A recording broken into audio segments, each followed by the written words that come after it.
been an artist for a good deal of my life. I've had the fortune, I would say, of being brought up in New York City in the 50s and 60s. A lot of creative energy in the area.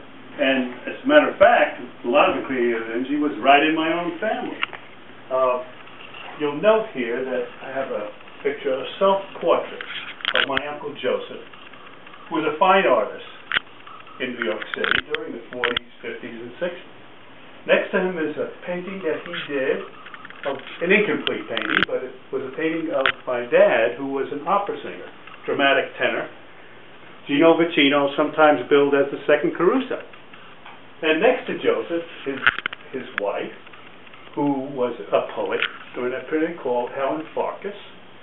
And let's see, there are a number of paintings up here. And the sister of this fabulous creative duo was Wanda Corelli, who's known as a sculptress and was quite known in Italy for her sculpture. Hopefully a lot of it rubbed off on me, and I spent a lot of time with them in study and also in a very social setting. So I feel that I may have an artist's soul hidden somewhere, and I have now the opportunity to present to you some of the work that I'm involved in now. I moved from, my studies were mostly in oil and acrylics, but I found that I needed something more creative, something more challenging in terms of color, because my color was pretty dull, to be honest with you. And I exposed myself to collage where there's nothing you can do about it. If you reach in and pick up a piece of violet paper, there may be all sorts of symbols on it. You have to accept them. So I do. And I could show you some of my work as we go around the gallery.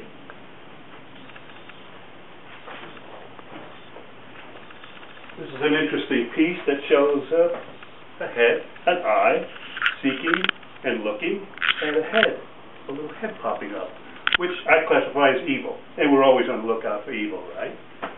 An abstract, here's a small abstract of a poor fellow dying in hell, maybe. This is one of my newest pieces that I'm showcasing this year, and it's called Medieval Man. And what it represents is the medieval thought process, the medieval concept, in color, with something covering his mouth, which is civilization during that period, in the Middle Ages. This is propedeutic to the Renaissance. If we go across here, this is a simple scene of a highway scene in autumn, another landscape. I think we might want to come over to this section where there are a number of other pieces.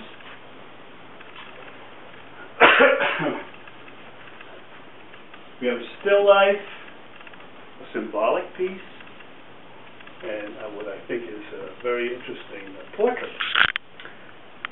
You might want to take a look at what I'm working on right now, which is a fairly large piece, and it's very challenging in the case of collage, because can you get enough from 2 pages of material in a magazine to cover a large area? That's a big question.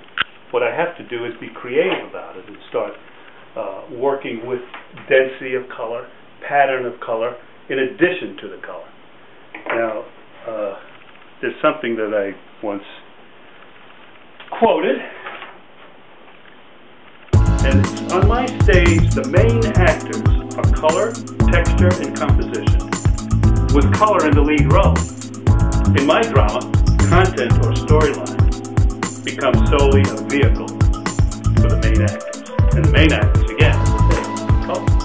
Color is my main actor, and this is what I play with. And hopefully, you will enjoy